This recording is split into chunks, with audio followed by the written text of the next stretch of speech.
The blood test came back saying that she had leukemia. I was hoping that maybe they made a mistake with the tests, or that they got someone else's tests mixed up. As a Jehovah Witness, probably the worst news that you could hear would be that your child or a loved one has leukemia, because as Jehovah Witnesses, you're not allowed to have a blood transfusion.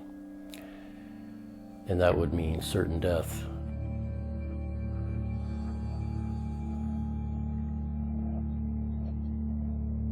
When Bethany was in the hospital the second day, I sat with her, just the two of us, and went through the scriptures from the what was referred to in the back of the Jehovah Witness Bible concerning blood scriptures, and I read through each one, trying to strengthen Bethany's faith. It was like a light came on. I realized that what I had been taught for 20 years really wasn't true concerning the blood doctrine. And I said to Bethany, I said, none of these scriptures apply to your situation, because in your situation, if you don't take a blood transfusion, you're going to die.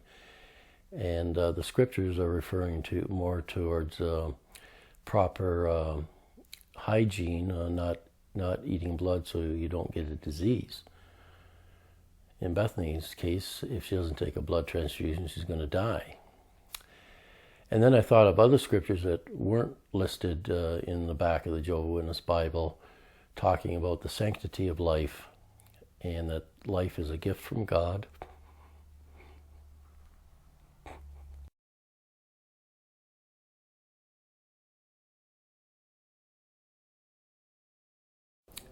There was a court hearing being held in the ward, and I went into Bethany's room, and Bethany, my two daughters, my wife, and my son-in-law were in the room. And I said to them, I said, and they already knew that I had made up a mind that it was okay for Bethany to get a blood transfusion. So I said to them, I said, no matter what happens in that courtroom this morning, I still love each and every one of you. And immediately they all said at the same time that they hate me and they would never speak to me again.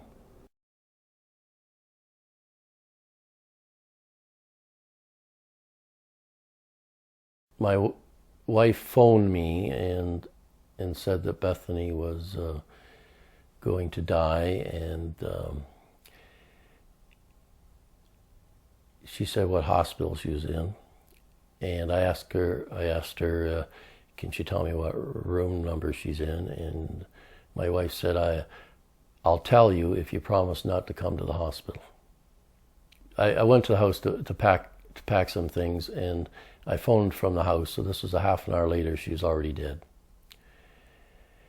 The thing was that she was taken in the hospital the day before. They knew the day before that she was going to die. She was already blind, and they waited till it was too late for me to get to Edmonton to see her.